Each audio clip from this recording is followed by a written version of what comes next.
We have to be a team that does a great job doing what we're coached to do. It's time for the U.S. Bank Cougar Coaches Show. It's more important to decide what you're going to do and just explode and do it. They're very young guys. They're going to get explosive all of a sudden. Games aren't won on one day. Games aren't won with one play. Games are won over the course of an entire week.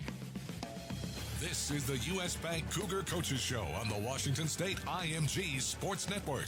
U.S. Bank, proud sponsor of the Washington State Cougars. U.S. Bank, the power of possible. Tonight's show is also brought to you by Northern Quest Resort and Casino, by Zeppo's, the home for the Cougar Coaches Show, and by Coors Light, the world's most refreshing beer. Now, live from Zeppo's alongside Cougar head coach Mike Leach, here's the voice of the Cougars, Matt Chazanow. 28-24, the Cougs got the win over the Utes. How about an 89-yard play with 4:14 left, the fifth longest pass play in Cougar history, to go ahead, and then the defense seals the win with a few possessions there. And Utah's defense was so good, shutting the Cougs out for most of the second half. Game was tied at 21 at half, and it didn't seem like it was consistent with the way the Utes games had gone. The Cougs scored so many points. Utah had the number one defense in the nation coming in, and then Aesop Winston breaks off a play, a great throw by Minshew over the shoulder there, and he goes 89 yards and beats a really good free safety, Corian Ballard, who's a very good player, to go the distance. And again, just a classic moment in a place that was so deafeningly loud that I could barely hear Alex to my right. And it was just an all-time moment. And then the defense holds late as Utah was kind of driving down the field there a little bit, and it was time to be nervous. And the punters were actually going back and forth. Dragicevic has been so good all year. And then Wisnowski kept pinning the Cougs back 3 times in a row, 10, and then 7. And at the 11-yard line there, after one little play, it goes for 89 yards. Unbelievable. Gardner Minshew has played so well. The Pac-12 North, the Pac-12 North has 4 teams that are 4-1 at the top. 3 of them are ranked. It's one of the best divisions in the nation. There's no doubt about it. There are 2 other divisions, one in the Big Ten, one in the SEC, that maybe are in the discussion. You've got Stanford 2-0 in the league and 4-1 overall. They just lost to Notre Dame.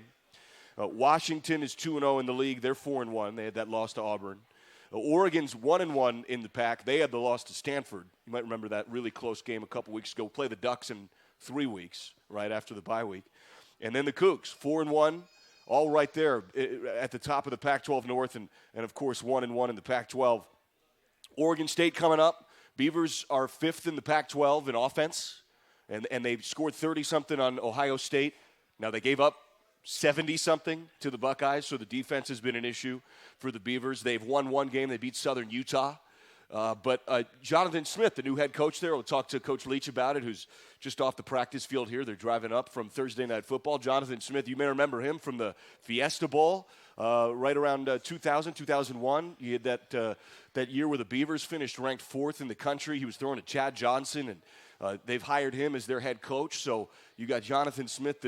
He was the Husky offensive coordinator the last few years, and now he's in Corvallis, and their offense has opened right up. So they can really score.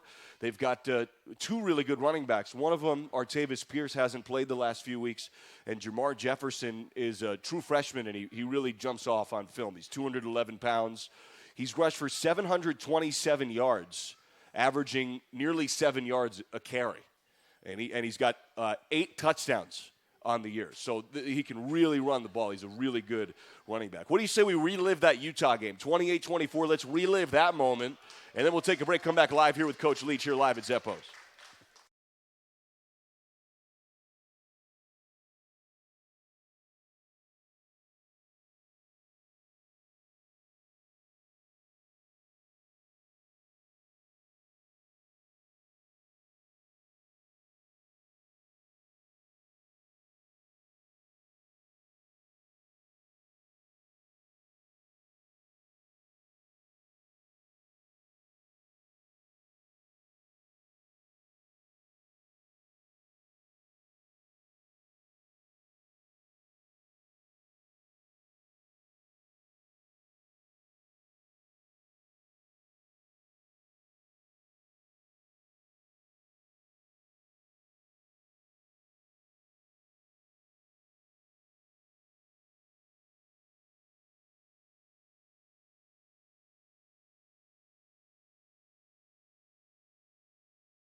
822-668-4825. Now, back to the show. Back here live at Zeppo's, we're talking football. Coach Leach will be here momentarily. He is driving off the Thursday night practice field. It's great to be with you. Great to see everybody again. It's a 4-1 Coug team, almost 5-0.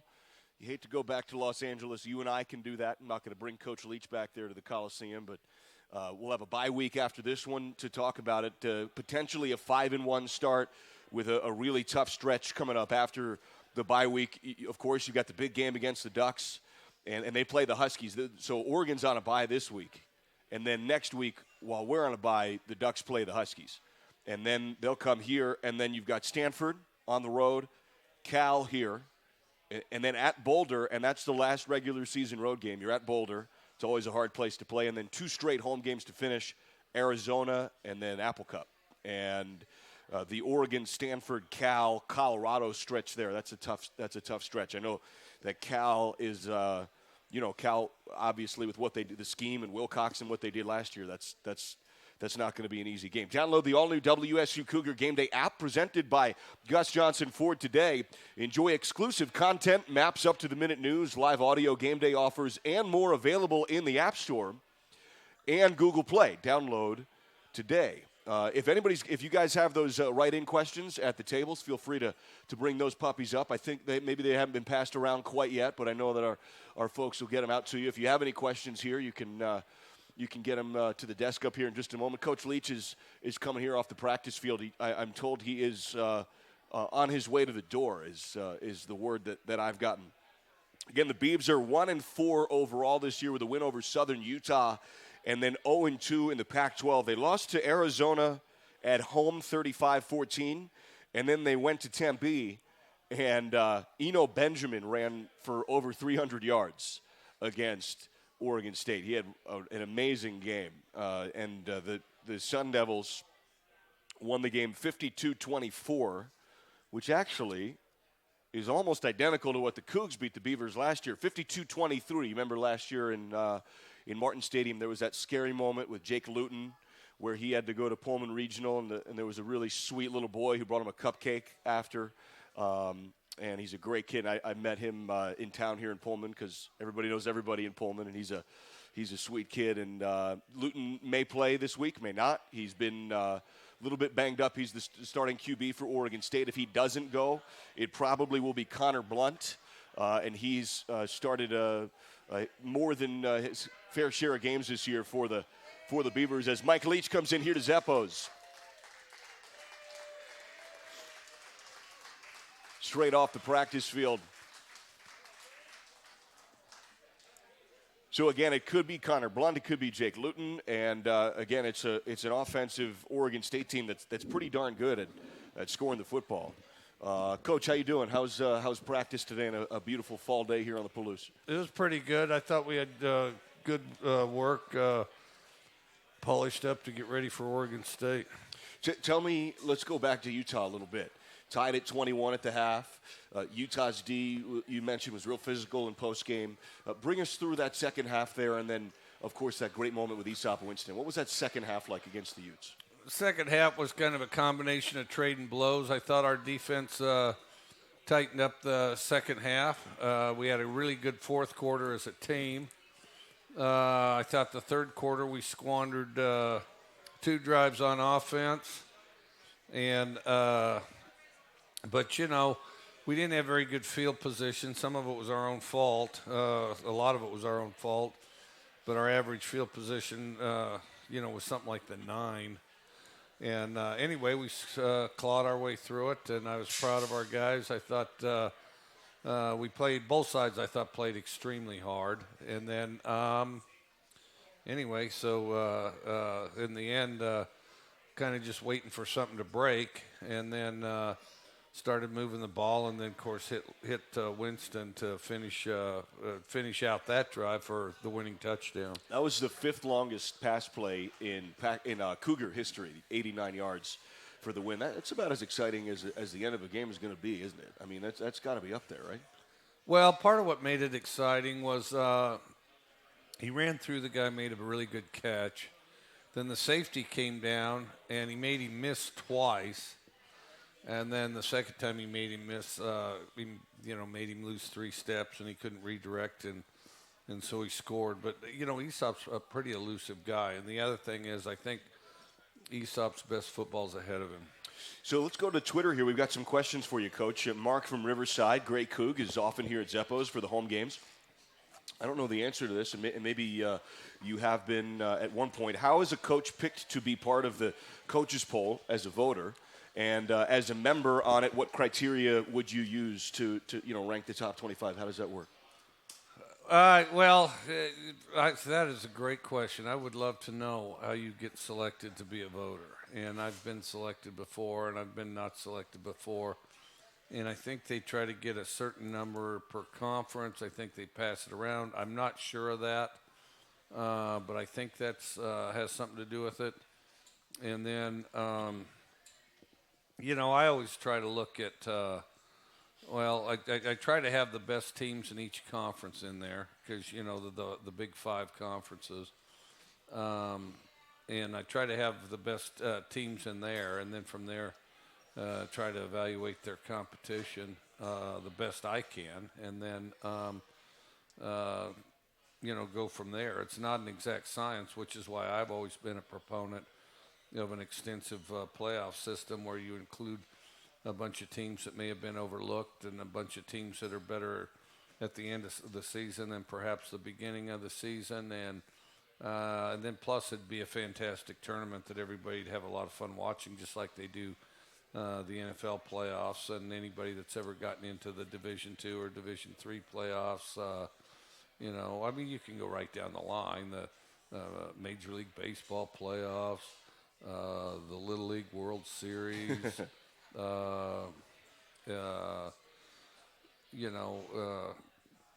you got college basketball, you got the NBA, and then the most interesting thing is then, of course, you suggest it for Division I football, and you get a quizzical look like, well, how would you ever do that? There's somebody you could get a somebody putting together a city league softball tournament, and that guy could speak volumes on helping those in the NCAA that have a question on how you could possibly do it. I think he could get them straightened out in literally one conversation, either that or just put him in charge of it. There is a Pullman softball league. We could organize. I think that guy would be fabulous. He'd be great at it. Yeah, experienced. Yeah. Do round robin stuff. Yeah. I bet they have a heck of a Pullman softball pool playoff. Play. Yeah, I think Antonio Huffman's in it. No, he's like the captain and the coach of a team. Okay. Oh, no, and if you don't hustle, Huff gets on you. Absolutely. No, Huff wins and dies on every play. I mean, I hear the aftermath of some of it. Yeah. And some of the GAs will play, and I need to go one time. Oh, you got to. I played noon hoops with Huff once. It's legendary. And he yells and calls fouls and stuff. Oh, yeah. He's great. And loose ball. I mean, it's 100 diving. miles an hour. Oh, he's diving head first. No question. Speaking of which, got a write-in question here from one of the great folks here in Zeppo's. I didn't quite see who dropped it off, but speaking of hustle, Clay Markoff, and it's not often you have a fullback. You have had fullbacks, but you have a fullback this year. How's Clay Markoff progressing as a player? He does a good job. He's getting better. I mean, getting better when he can line up and knows where to go. He does a really good job. He plays on special teams and does a good job there. And then, just trying to develop him as a devastating blocker back there, which I think we can. And he works hard. Aram Gomez on Twitter, and Aram's often here in Zeppo's and maybe here tonight. You've answered this before, and I know you have mentioned there's a little bit of envy, a little bit of jealousy. You wish you had kind of come up with this puppy. But Miami has a turnover chain. Boise State, I don't know if you've seen this, they have a turnover throne. They have like a big, I don't know how they transport that thing, but it's big. Oregon State apparently has a, I don't know if this is true or not, I'll need to verify this, a turnover chainsaw. I don't know if you can have a chainsaw on the sideline. I don't know. But would you want a turnover item? Have you ever thought about that? I kind of leave it to the defense, but it's not a bad idea, and it's funny how little things will motivate a guy. You go to these NFL teams, there'll be these guys will be battling for a T-shirt, and you got some of these guys millionaires out there fighting like crazy for an $8 T-shirt. No doubt. Yeah, I mean, if that's going to do it, then hey, Lynn Carmichael, the Carmichaels are always here for home games. Lynn wants to know, have you had, and actually had a pre-broadcast discussion about dry-aged steak. The steak discussion continues on here for a few weeks. But before we get to that, did you recently have any beef jerky that was particularly? Yeah, it was outstanding. This place down in, there's my two favorites ever. There's a place in Kentucky, Mingy Brothers Beef Jerky, and then Catano's Beef Jerky in the Central Coast of California. I think that's the one Lynn was talking about. Because Catano's, because it's San Luis Obispo, and then, of course, I coached there, and then I would treat myself. Didn't have any money, but I'd get the sandwich, and I would get a stick of beef jerky, and I thought that was really living it up. There you go. Well, that sounds good. That sounds like all I'd need for a good time. Hey, speaking of which, here's the specifics on that steak. The best steak. Dry-aged 7 to 10 days. Are you a dry-aged guy? I don't know. I mean, I don't understand that. Okay. I mean, it's. I'm sure it's probably a great idea. Yeah, sounds good. I'm sure it's a great idea, and people talk about the steaks aged this much, that's aged that much, and I'm not going to lie to you because I just don't understand it. But I wonder, I wonder if it's rotten. And then, I guess it's a good idea. People talk about it all the time. You have to give it a shot. All right. Why do they age them anyway? I don't know the shot. I'm not sure, actually. It's a great – I bet you we could get some more input on that. But, so Dan Coonrad may know how to – we'll talk to him. We'll take a break and we'll get you the info. How about that? All right. We're up against it live here at Zeppo's, talking football and steak and jerky with Coach Leach, as always, here on Zeppo's and the Washington State IMG Sports Network.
Proud sponsor of the Washington State Cougars, the power of possible. Once again, here's Matt Chazanow. Talking football, talking everything with Coach Leach live here at Zeppo's. Got a great crowd on hand. As always, it is Oregon State week. The Cougs are 4-1. Got a question here from Gavin Burt here on Twitter, Coach. From the outside looking in, it seems like a lot of players are high-character individuals. Does this help a football team deal with adversity like coming off a close loss at USC? I think it definitely does. I think it helps all the way around. I think occasionally somebody will read about some guy that's extremely talented that doesn't have as high a character or something like that. But generally, a guy like that is surrounded by a bunch of people that do if they're a good football team. And the reason is because it starts with, does somebody have a great work ethic? Are they willing to work hard? Are they willing to sacrifice for the team? Are they willing to sacrifice in order to elevate their play and become a better player? And then once you get people with good work ethics, then they evolve towards people that take other things off the field seriously, like anything from academics or their relationships with people or anything like that. And so I think but it all starts out, I think, with the effort and hard work, and then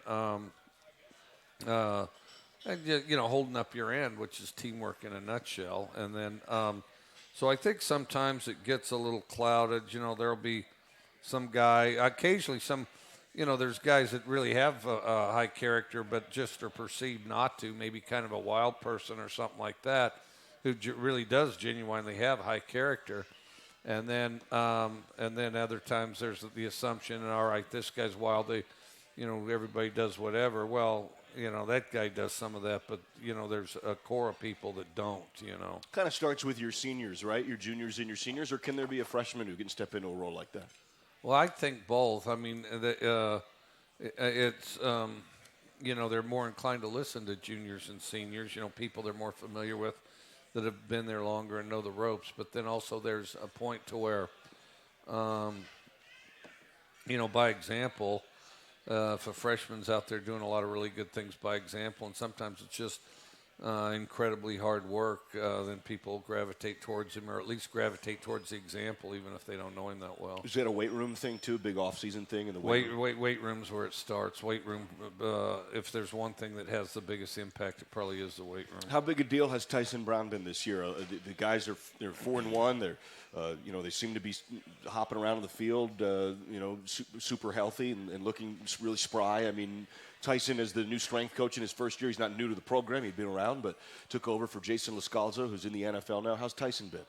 Well, I think Tyson's done an outstanding job. I think we had an outstanding offseason, arguably the best one we've ever had. And, I think some of the run work he did was really good. And then the games that we've had up to this point, we appear to be in pretty good shape. I felt like we've been in as good or better shape than all the opponents we've played up to this point. Without getting ahead of the Beavers, just looking at the schedule, and I know you always have a preference for where the bye week falls. Feels to fall like at a pretty good time here, right? Right smack in the middle of things? Yeah, I like it either in the middle or or right before the last third.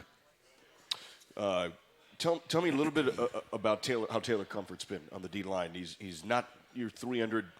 Utah, or I should say Oregon State, has a 370-pounder, Elu Aiden. That's 100 pounds heavier than Taylor Comfort at the D-line. Well, Taylor Comfort's a low center of gravity, though, and he packs a punch, and they call him the bushwhacker. And so he comes in and slams you in the knees and thighs with his helmet all game, and that takes its toll, and it's tough to handle. He doesn't necessarily get the stats that some guy would, but nose guards don't.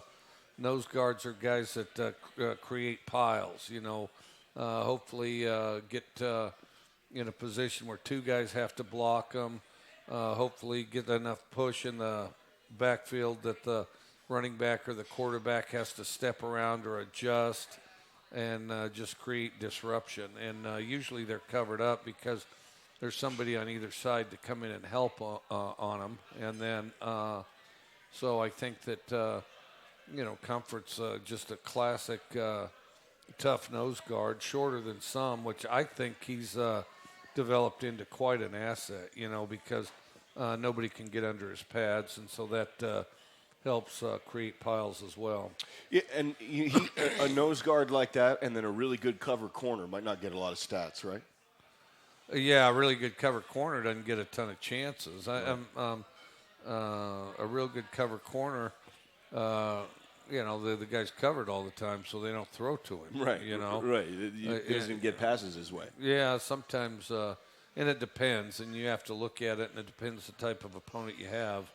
But occasionally, once in a while, and not always, but once in a while, a DB can get a bunch of tackles because they got behind him. He had to turn around and tackle him. Maybe not a good thing. Yeah, hey, for the world's most refreshing beer, 21 means 21. Celebrate responsibly with Coors Light, Coors Brewing Company, Golden, Colorado. If you do want to call in, you could give us a buzz, 866-268-4825, 866-268-4825. We're taking questions for Coach on Twitter, M_Chaz. You're listening to the Washington State IMG Sports Network live here at Zeppo's with Coach Leach.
Interact with the show. Give us a call on the Bookie call-in line at 866-COOG-TALK, 1-866-268-4825. Live from Zeppo's alongside Cougar head coach Mike Leach. Here's Matt Chazanow. Talking football here at Zeppo's with Coach Leach. It's the Oregon State week, game number 6 already. Can you believe it? Cougs are 4-1, 1-1 in the pack. Coug for life, a frequent contributor here to the show, asks if a player has ever played a practical joke on you.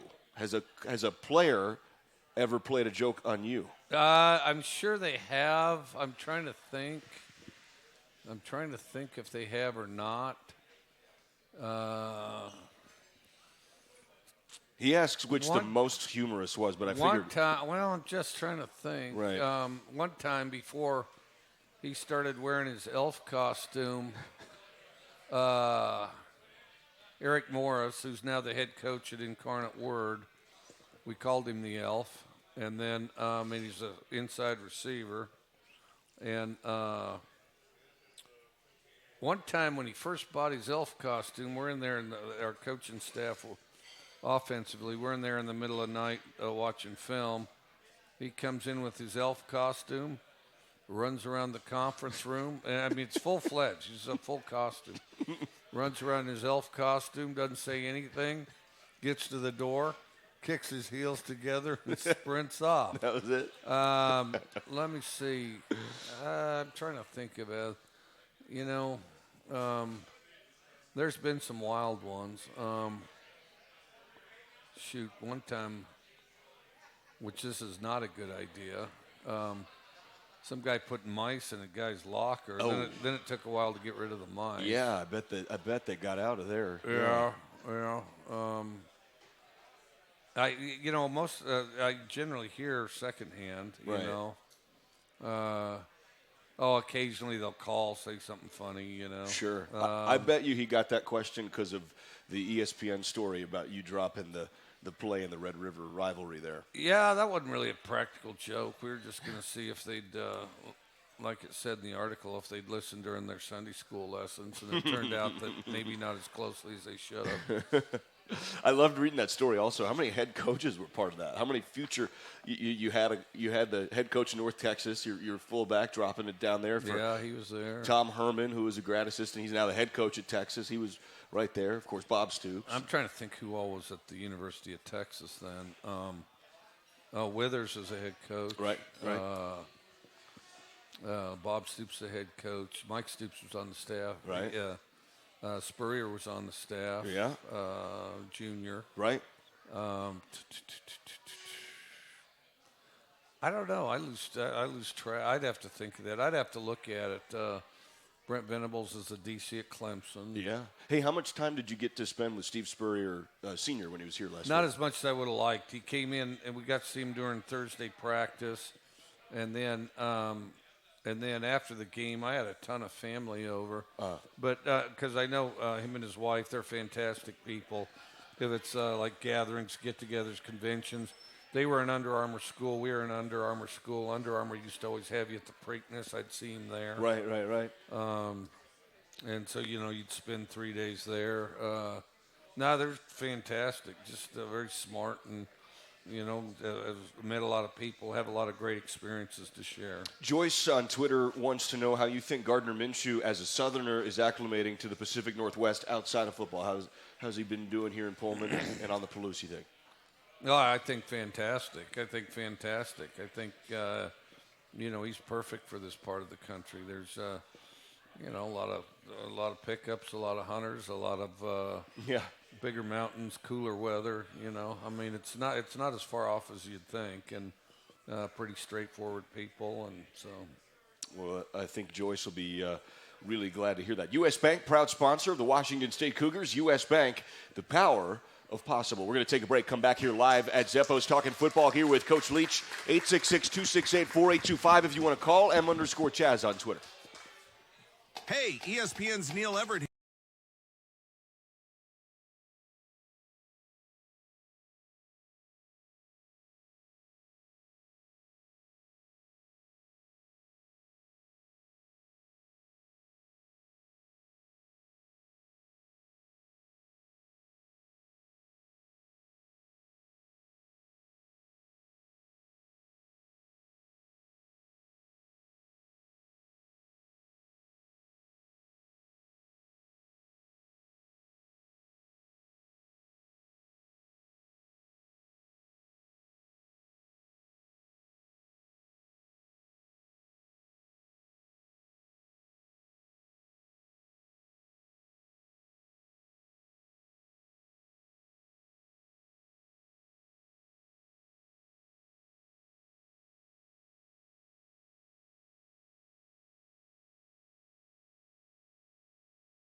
Welcome back to the show. Time now to look ahead at this week's game with the Coors Light Opponent Preview. Coors Light, the world's most refreshing beer.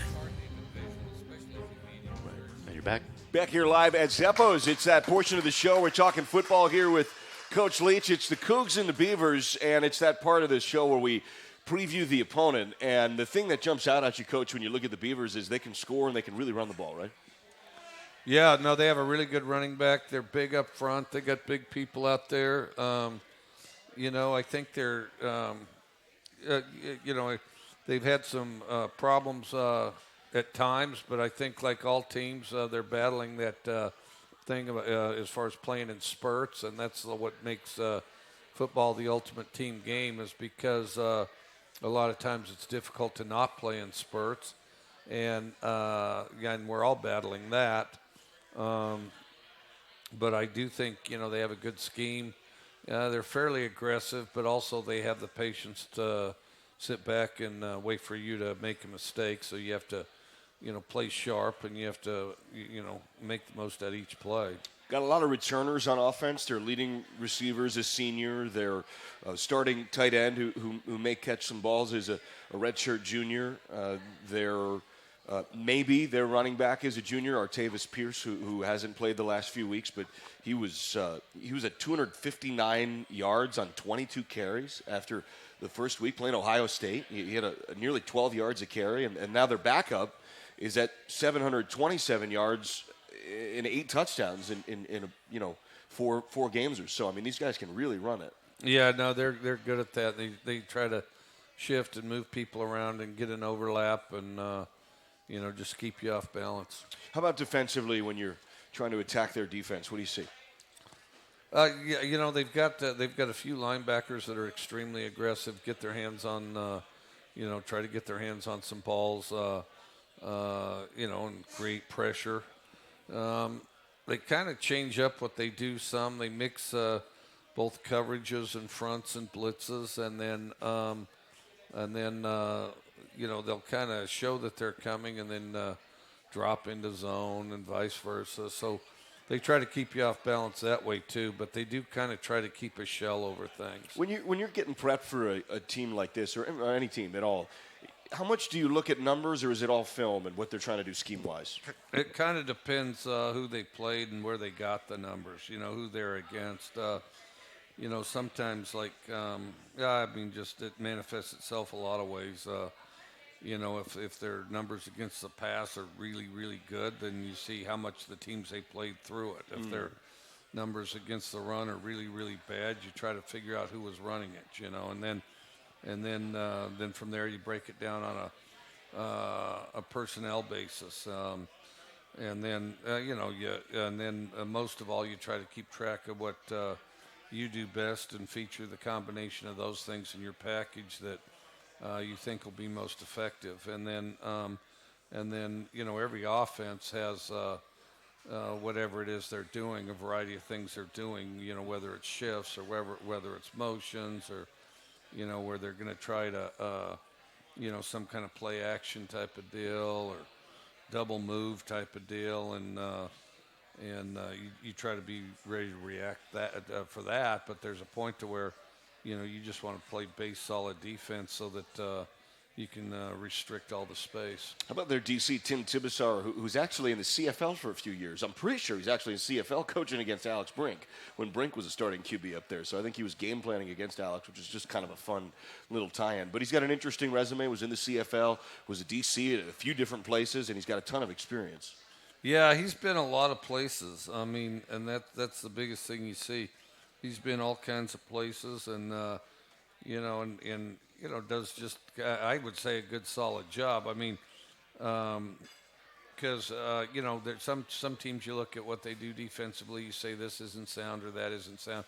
There's nothing you see in their defense that you don't feel like is sound. That you say, well, there's all these better ways to do it. You don't do that with their defense. They're very sound in and and have their guys in position to make plays. All right, that's our opponent preview segment here on the broadcast. We're going to go back to Twitter real quick. This is a personal question from Mike Clark, who wants some parenting advice from you, Coach. He's on his pregnant with his fourth child. Any advice? Go Cougs from Atlanta, listening in from Atlanta. Yeah, well, pregnant with his fourth child.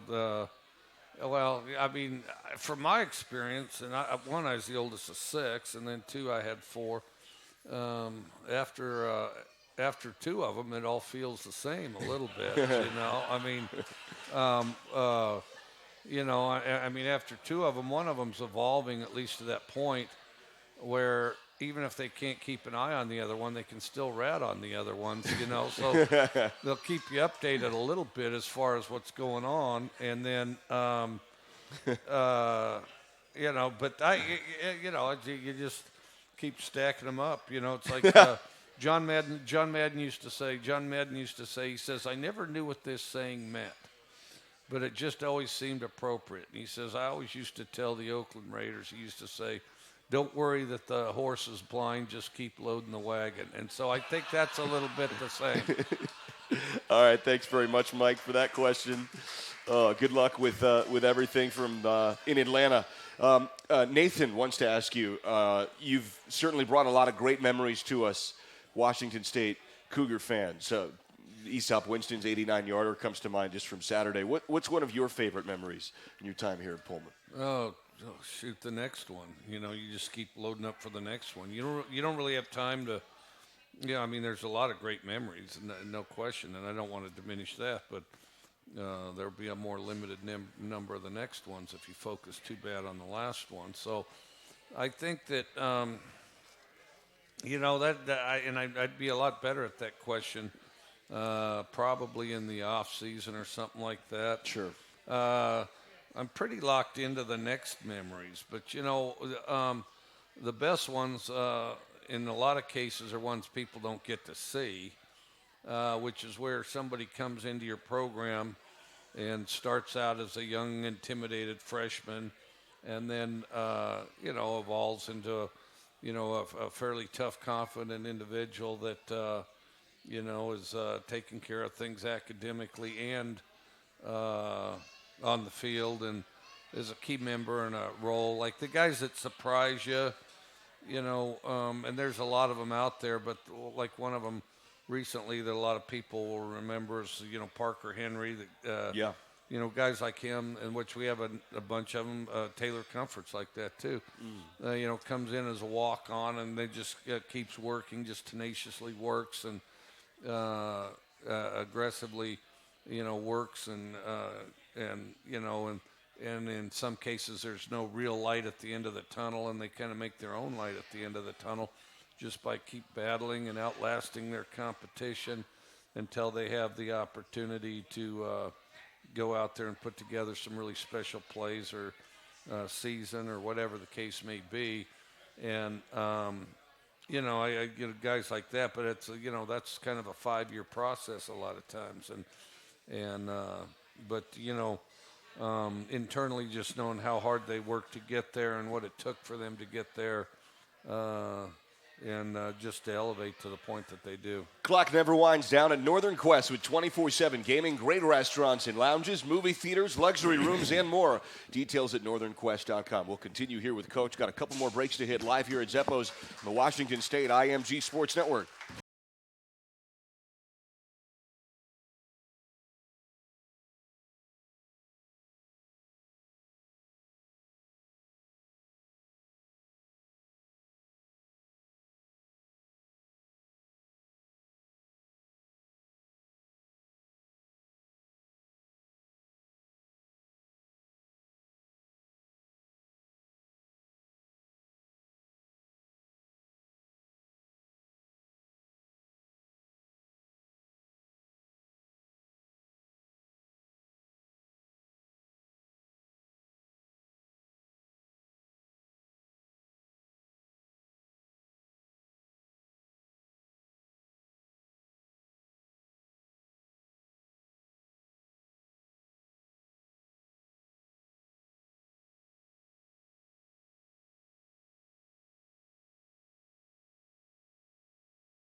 Cougar Coaches Show. Give us a call on the bookie call-in line at 866-COUG-TALK. That's 1-866-268-4825. Now, back to the show. Back here live at Zeppo's talking football, talking everything here with Mike Leach as always. Folks here can't see it. You can Google this. Aram did just respond. There is a turnover chainsaw that we'll have on the sidelines in Corvallis. So watch out for that. The Beavers will have that. Just a heads up and a confirmation for whatever that's worth. Wow. Well, Yeah.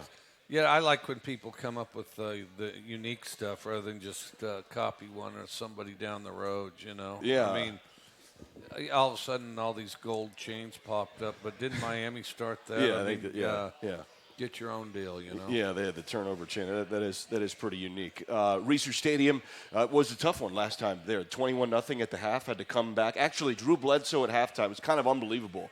We had Drew on at halftime, and he predicted exactly what would happen in the second half, like to the play sequence. It was kind of amazing. He said, Cougs are down. I just think need a little more rhythm. Get a quick touchdown. Boom, boom, boom. And he said it, and that's exactly what happened. But it wasn't an easy game in Corvallis last time. No, it wasn't an easy game. I think, and I think, you know, it's a unique setting to play. It's a unique setting to play. You know, unique stands. You know, old school college football. So that part about it's pretty cool and makes it kind of a fun place to play. It's also like us, you know, a college town, and there's not a ton of those in the conference, just Sure. the two of us. And then the other thing is you dress in a combination of these really nasty classrooms and locker room. I mean, yeah, you're in the where the basketball arena is around the corner. no, I mean this thing's special as far as that goes. This is Gill Coliseum. this is the closest it comes to one of those locker rooms I just described a couple weeks ago, and then you go through a gauntlet, and you know they're all in orange, and they're not saying nice, they're just yelling like hell, and then so anyway, it's fun. It's a fun place and exciting place to play, and then and a lot of people letting you know how they think you're doing. So That's good. We'll take our final break. We'll come back here live at Zeppo's. Put a bow on it on the Washington State IMG Sports Network.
Asking you in the break there, you'd mentioned the John Madden quote, and this is our last segment. Do you know John Madden, and how do you know John Madden? I don't know John Madden, but I read all of his books and always admired him. And he was a true football guy. Now, John Madden has probably had Catania's beef jerky. Oh, for sure. Now, John Madden went to Cal Poly San Luis Obispo. He went to, I think he went to Oregon first, then transferred to Cal Poly San Luis Obispo, was from Daly City in the Bay Area.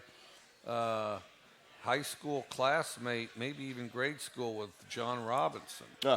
Okay, so then he goes to Cal Poly San Luis Obispo, and I met him because they'd have a fundraiser every year when I was there, and all of a sudden, son of a gun, there's John Madden, and so. Well, I had to make sure I met him, and he was just a fantastic guy. I mean, he had a cigar the size of my wrist. And, nice. And some of the Miller Lite he was sponsoring and stuff. And so then, but no, just an incredibly nice guy, and I wish I knew him better. Even bigger than you think he is. I really? mean,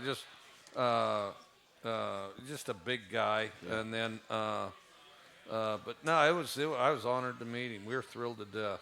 Did you think about him when you were doing the telecasts at all, and you were the analyst? Because John Madden was like one of the pioneers of television football analysis. He'd be very difficult to copy. But what I did try to remember is just be yourself, because that's pretty much what he did better than anybody. Was he was outstanding at just being himself, and he never lost sight of it, never sounded over-processed, And I did read a quote on it when I was getting ready to do it. He said something like, everybody says, well, it's just two guys talking football. He says, no, it's not quite like just two guys talking football. It's two guys talking football. I can't remember the way he put it. Somebody will get mad. But he says there's two guys talking football, and somebody in the room he goes people that watch football come in all different shapes and sizes. Some are brilliant on it, and some don't even know the rules. And so as you're doing the broadcast, and he didn't tell me this, but I read it. As you're doing the broadcast, there's two guys talking about football, but then there's a kind of dumb guy in the room.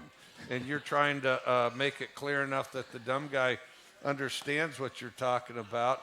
And then also some of them can't see the TV. So, you overdo it that way a little bit too, so that as they hear it, they can still enjoy the game. And so, but the thing is he didn't mess with different characters or anything. He was just John Madden the whole time, and I thought that was outstanding. Hey, much thanks to everybody who showed up here. We're down to about 40 seconds. Jared Prengruber in the corner there does a great job. Jerry Kylo, our producer and engineer. Jerry Kylo Fan Club is always here. Much thanks to Randy Anthony back in the U.S. Bank Network studios. 4 o'clock airtime. Derek Dice and the guys will be on. And then a 6 o'clock kick in Corvallis. Go Cougs.